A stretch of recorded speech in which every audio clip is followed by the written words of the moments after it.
Consultant business coach, India versus China, दो economy को business के पर्सपेक्टिव से मैं चाहता था आपको कंपैरिजन और नॉलेज दे सकूं। नॉलेज की बहुत जरूरत है आपको, बिना नॉलेज के आप आगे नहीं बढ़ सकते। नॉलेज को इंप्लीमेंट करिए। मुझसे आपने लीडरशिप फनल में पूछा और मुझसे आपने नीचे कमेंट बॉक्स में पूछा कि क्यों चाइना इतना आगे निकल गया। आज China has become global factory of the world. दुनिया भर की सारी फैक्ट्रीज, सारे दुनिया भर के जितने भी बड़े बड़े देश है ना, वो चाइना को प्रेफर कर रहे हैं। आज भी कहने के लिए लोग हमारे यहां भी आ रहे हैं, लेकिन China is the first preference. क्यों इतनी कॉम्पिटेंसी बढ़ गई? 1990 में उनका मैन्युफैक्चरिंग का ग्लोबल आउटपुट बाय वैल्यू 3% था। एक बार और चाइना की बात कर रहा हूं, 1990 तक ये केवल 3% global output by value create कर रहे थे, दुनिया भर में जितना मैन्युफैक्चरिंग आउटपुट है। लेकिन वो 3% से बढ़ के 25% हो गया है। आज एक देश 200 से ज्यादा देशों में 25% अकेला पूरा ग्लोबल वैल्यू आउटपुट, ये कैसे हो रहा है? आज 80% एयर कंडीशनर वर्ल्ड के चाइना बना रहा है, 70% दुनिया भर के मोबाइल चाइना में ही बन रहे हैं, 60% दुनिया के जूते चाइना बना रहा है, 74% 74% सोलर सेल भी चाइना बना रहा है, 60% दुनिया का सीमेंट चाइना प्रोड्यूस कर रहा है, 50% कोल प्रोडक्शन दुनिया का चाइना कर रहा है, 45% शिप बिल्डिंग चाइना बना रहा है। इस पृथ्वी का लगभग 50% स्टील चाइना प्रोड्यूस कर रहा है, 1.7 बिलियन मेट्रिक टन। 50% सेब पूरी दुनिया में जो आ रहे हैं वो चाइना से आ रहे हैं। आपको पता है नंबर 2 पे कौन सा देश है? यूएस, जो केवल 6% एप्पल प्रोड्यूस करता है। नंबर 1 पे चाइना, और नंबर 1 और नंबर 2 का डिफरेंस आपको दिख ही रहा है। 2017 में $23 ट्रिलियन की इकोनॉमी के साथ दुनिया की सबसे बड़ी इकोनॉमी बन चुका है। आज यूएस के बाद सबसे पावरफुल इस समय दुनिया में चाइना है। $2.2 ट्रिलियन के एक्सपोर्ट के साथ पूरी दुनिया में अनडिस्प्यूटेड नंबर 1 लीडर है आज एक्सपोर्ट्स के मामले में। अमेरिका अपने देश का झंडा खुद नहीं बनाता, उनके 90% झंडे चाइना में बन रहे हैं। लोग सोचते हैं चाइना केवल सस्ता आइटम बनाता है, ध्यान दीजिए 60% most branded luxury good items आज चाइना में ही बन रहे हैं। ये वही चाइना है जो 1978 तक एशिया और अफ्रीका के पिछड़े देशों से भी ज्यादा पिछड़ा हुआ था। हर साल 10% जीडीपी ग्रोथ ले रहा है। 2014 तक देखा, रिजल्ट क्या हुआ? Per capita individual GDP 49 times बढ़ गया। 1978 तक उनकी पर कैपिटा जीडीपी थी $155, और 1978 से 2014 आज वही बढ़ के 7,590 हो गई। रिजल्ट क्या हुआ? 800 मिलियन लोग चाइना के आज गरीबी दर की रेखा से इन्होंने देखते ही उठा दिए। 800 मिलियन मतलब 80 करोड़ जनता इन्होंने चाइना की उठाई है पिछले 25 सालों के अंदर।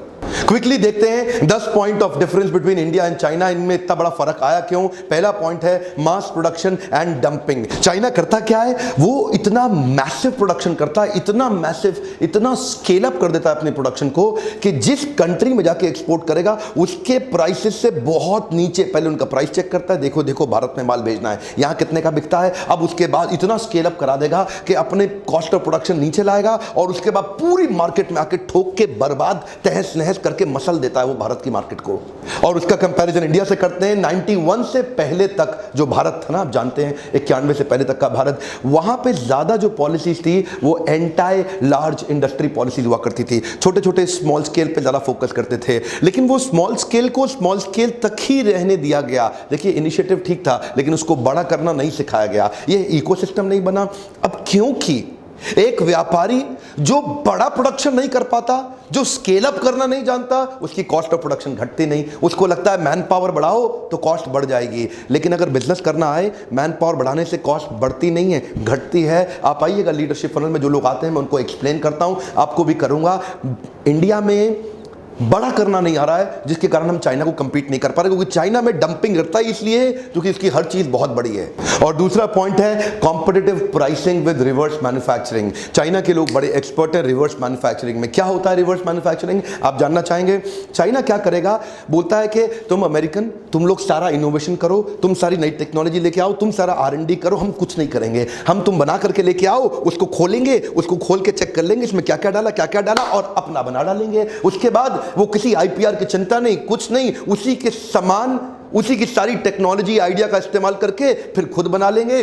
इनोवेशन का कॉस्ट बच गया, R&D का कॉस्ट बच गया, IPR का झंझट नहीं, एकदम बहुत बड़ा कर दिया। और इंडिया में अभी ग्लोबल एक्सपोजर की कमी है हमारे व्यापारियों को। वो ग्लोबल एक्सपोजर वो क्या है, अपने छोटे से गली मोहल्ले में काम करना, अपनी छोटी सी फैक्ट्री लगा लो, अरे थोड़ा बिक जाए, थोड़ा पैसा आ जाए, डिस्काउंट देके काम चला लो, इतना दिमाग कौन लगाए। वो ग्लोबल एक्सपोजर नहीं, चाइनीज ऐसा नहीं करते। वो दुनिया भर के बेस्ट को उठाएंगे और उसको खोल के चेक करेंगे, इसने क्या डाला क्या डाला क्या डाला, अरे ये तो हम भी बना देंगे। तीसरा पॉइंट बहुत शानदार है, ध्यान से समझिएगा, कॉस्ट इफेक्टिव लेबर।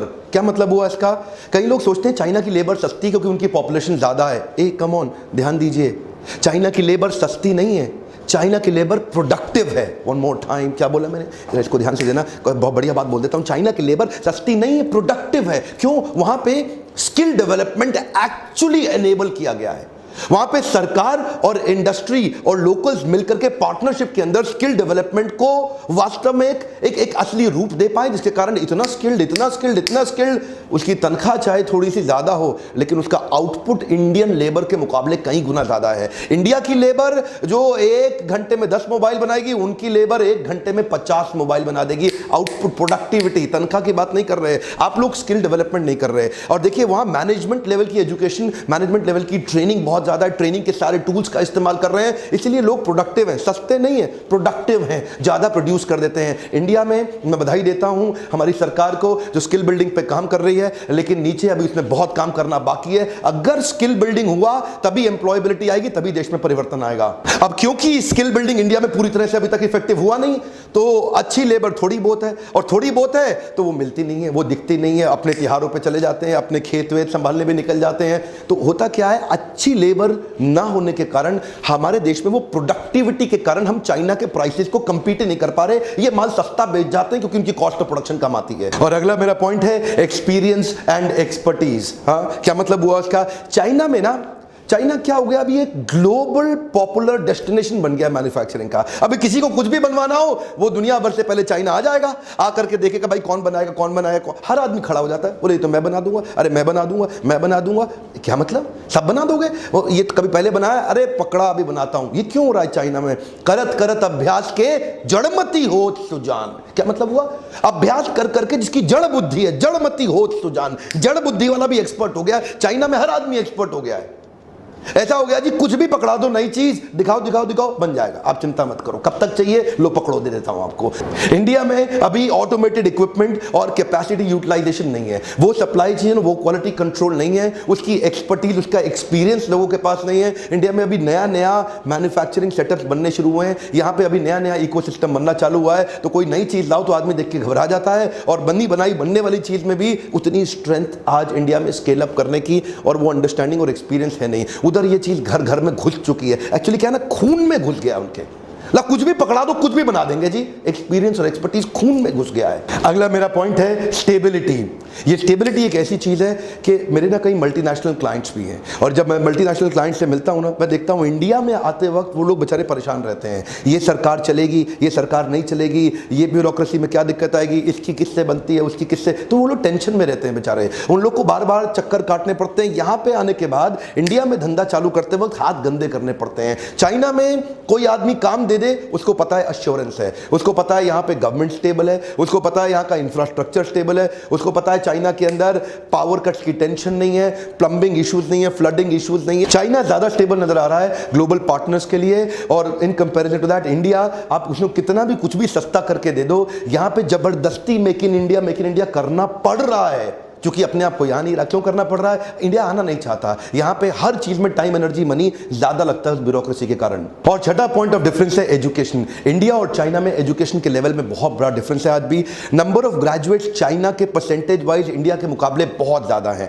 चाइना में वो क्या करते हैं, उन लोगों को अपडेटेड टेक्नोलॉजी चाहिए, बेस्ट मैनेजमेंट प्रैक्टिसेस चाहिए, ग्लोबल लर्निंग प्रैक्टिसेस चाहिए। चाइना की सरकार अपने स्टूडेंट्स को दुनिया की बेस्ट यूनिवर्सिटीज में भेजने के लिए एनकरेज कर रही है, और परिवार खुद भी एनकरेज कर रहे हैं, और जिससे वो लोग तो अपडेटेड हो गए, हम लोग आउटडेटेड रह गए। यही बहुत बड़ा डिफरेंस है। एजुकेशन का माइंडसेट आते ही अब बहुत सारी चीजें वैसी सुधर जाएंगी। आज हमारे यहाँ पे कई सारे सर्वे तो ऐसे होते हैं कि खाली नाम लिखने वाले को एजुकेटेड मान लेते हैं। मैं आपको बता रहा हूं, जब तक एजुकेशन पे कंसिस्टेंटली इंडिया में काम नहीं किया गया, इंडिया आगे बढ़ ही नहीं सकता। सातवां पॉइंट बहुत काम का, इंडस्ट्रियल नेटवर्क क्लस्टरिंग। इसका मतलब क्या है? चाइना आज उसने सप्लाई चेन सिटीज बना दी है कई। ध्यान दीजिए, कम ऑन, क्या होता है supply chain cities?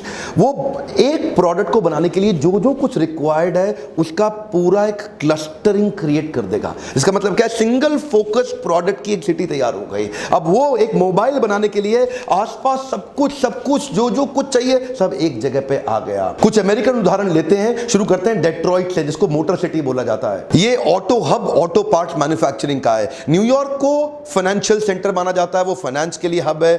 Silicon valley को it is a nexus for technology, वो टेक्नोलॉजी हब है। इस प्रकार की क्लस्टरिंग बनाने के लिए गवर्नमेंट को कई इनिशिएटिव्स लेने पड़ते हैं। उनको ट्रेनिंग में हेल्प करना है, उनको फाइनेंसिंग में हेल्प करना है, उनको एनकरेज करना है, उनको कोशिश करना है कि उस प्रकार की जमीन, उस प्रकार का अरेंजमेंट, इंफ्रास्ट्रक्चर दिया जाए, एफडीआई लाने के लिए एनकरेज किया जाए। जैसे ही ये होगा, इससे क्या होता है? मिलियंस ऑफ जॉब क्रिएशन होने लग जाता है, और जब लाखों लाखों जॉब्स आती हैं, नेचुरली वो पूरा देश धनी हो जाता है उससे। ऑफ कोर्स इंडिया में भी ये शुरू हो रहा है, इंडस्ट्रियल नेटवर्क क्लस्टरिंग। एक एक स्टेट अपने आप को प्रमोट कर रहा है। हर एक राज्य आजकल अपनी एडवर्टाइजिंग अपने हिसाब, देखते हैं ना, सीएम चीफ मिनिस्टर एक एक राज्य की कोशिश करते हैं कि हमारे राज्य में आओ, हमारे यहां करके इन्वेस्ट करो। शुरुआत हो गई है। और आठवां पॉइंट है cost of power and also availability. Cost of power and availability का मतलब क्या है? एक तो चाइना में बिजली अवेलेबल भी है और सस्ती भी है, इंडिया में बिजली अवेलेबल भी नहीं है और महंगी भी है। एक कॉस्ट ऑफ पर किलोवाट चाइना के अंदर लगभग 3 रुपए आती है, वही इंडिया के अंदर एवरेज कॉस्ट आज 8-9 रुपए आती है। तो और दूसरा क्या, वहां 24/7 बिजली अवेलेबल है। इधर आप कहीं इंडस्ट्रियल एरियाज में आप जाते हैं, वहाँ 10-10, 12-12 घंटे तक बिजली है ही नहीं। उनको अपने पर्सनल जनसेट, अपनी पर्सनल कॉस्ट पे उसको मैनेज करना पड़ता है। अब जब अगर बिजली का सपोर्ट नहीं है देश में अभी भी कई जगह पे, तो फिर तो नुकसान होता ही है। 9th पॉइंट है वर्ल्ड क्लास इंफ्रास्ट्रक्चर। चाइना और इंडिया में आज भी बहुत फर्क है। चाइना में उनके हाईवेज, उनके रोड्स, उनके पोर्ट्स, उनके एयरपोर्ट्स, उनका जितना सप्लाई चेन, उनका इंफ्रास्ट्रक्चर इन टोटलिटी बहुत आगे है इंडिया के मुकाबले। चाइना एक्चुअली शुरुआत करता है जब भी किसी काम की 20, 25, 30 साल की तैयारी करके चलता है, जिसके कारण इनकी ट्रांसपोर्टेशन कॉस्ट इंडिया के मुकाबले बहुत घट गई है। इंडिया में उतना इंफ्रास्ट्रक्चर नहीं है, इसलिए ट्रांसपोर्टेशन कॉस्ट भी ज्यादा है, जो एक्चुअली कॉस्ट ऑफ मैन्युफैक्चरिंग में ऐड करनी पड़ जाती है। माल बेचते वक्त किसी भी मैन्युफैक्चरर को ट्रांसपोर्टेशन की कॉस्ट तो जोड़नी पड़ेगी। इधर ट्रांसपोर्टेशन दिल्ली टू मुंबई जितनी आएगी, उतनी वहां पे ग्वांगझाओ से उतने डिस्टेंस पे चाइना में देखेंगे वो कॉस्ट कम आती है। क्यों? इंफ्रास्ट्रक्चर अच्छा है, फैसिलिटीज वहां पे बहुत अच्छी हैं। चाइना में तैयारी ग्रोथ, डेवलपमेंट और कंट्री की लॉन्ग टर्म नीड के हिसाब से होती है। हमारे देश में तैयारी 5 साल बाद मुझे वोट वापस कैसे मिल जाए उस हिसाब से होती है। तो क्योंकि यहाँ पे बड़ा शॉर्ट लिव्ड अटेंशन स्पैन है कि मेरे को 5 साल संभालना है, अगली बार कुर्सी वापस रह जाए, तो अपीजमेंट बहुत ज्यादा है। उधर अपीजमेंट नहीं है, उधर ग्रोथ और डेवलपमेंट पे फोकस है। और 10वां पॉइंट है Chinese government and industry work in partnerships. ध्यान दीजिए, चाइना में क्या है ना, उन्होंने श्रीलंका हो, पाकिस्तान हो या अफ्रीकन कंट्रीज हो, चाइना की सरकार और कॉर्पोरेट दोनों मिलकर काम करते हैं आपस में। वो क्या करते हैं, चाइनीज सरकार खुद चली जाएगी श्रीलंका में, ये हमारी कंपनी आके आपका ये संभाल लेगी, ये संभाल लेगी, ये संभाल लेगी। आपको पता है श्रीलंका में मैंने बहुत काम किया है, हमारे ऑफिस रहे हैं श्रीलंका में, मैंने बहुत ट्रैवल किया है। श्रीलंका लगभग कुछ दिनों में आप देखेंगे पूरा चाइना कैप्चर करने वाला, पूरे श्रीलंका को निपट गया श्रीलंका हाथ से। हमने अपनी आंखों से देखा है, सब कुछ श्रीलंका के अंदर आज जो भी आ रहा है, जा रहा है, बन रहा है, खा रहा है, कमा रहा है, सब चाइना से ही आ रहा है। जितनी सड़कें, हाईवे, पोर्ट्स, जो कुछ बन रहा है सब चाइनीज गवर्नमेंट ही वहां बना रही है। क्यों जानते हैं? चाइना अपनी कॉर्पोरेट को साथ लेके चलती है और अपने पॉलिटिकल इंटरनेशनल इंटरेस्ट को भी साथ लेती है, कंट्री को ही लपेट लेती है पूरे। एक कंपनी को घुसाया, उस कंट्री को उठा लिया। पाकिस्तान घुस गए, पूरा चाइना पाकिस्तान लपेटने लगा है, आपके सामने देख नहीं रहे क्या? अफ्रीकन कंट्रीज में घुस गए। इंडिया में ये सब नहीं हो सकता। इंडिया में अगर सरकार अपनी कंपनी को दुनिया में लेके जाने की कोशिश करे तो दूसरी पार्टी खड़ी हो जाए, पैसा खा रहा है, खाया पैसा, खाया। यहां पे यही चक्कर है। इधर क्या है, वोट बैंक है। इधर देश ऊपर नहीं है, इधर हमारा वोट ज्यादा ऊपर हो गया है, हमारी जातियां ज्यादा ऊपर हो गई, बट चुका है। इंडिया एक कंट्री नहीं है, ये 25 कंट्रीज का कॉन्टिनेंट बन गया है। इसके कारण अपने को इकट्ठे खड़ा होना पड़ेगा। और ये कुछ नहीं है चाइनीज लोग, मैं आपको एक बात कहता हूं, अपनी एजुकेशन पे फोकस करिए और इन सबको उखाड़ा जा सकता है। क्या किया उन्होंने पिछले 25-30 सालों में, तो आगे गए हैं। अगले 25-30 साल की अगर हम तैयारी करें और मजबूत देश बने, हम आगे निकल सकते हैं।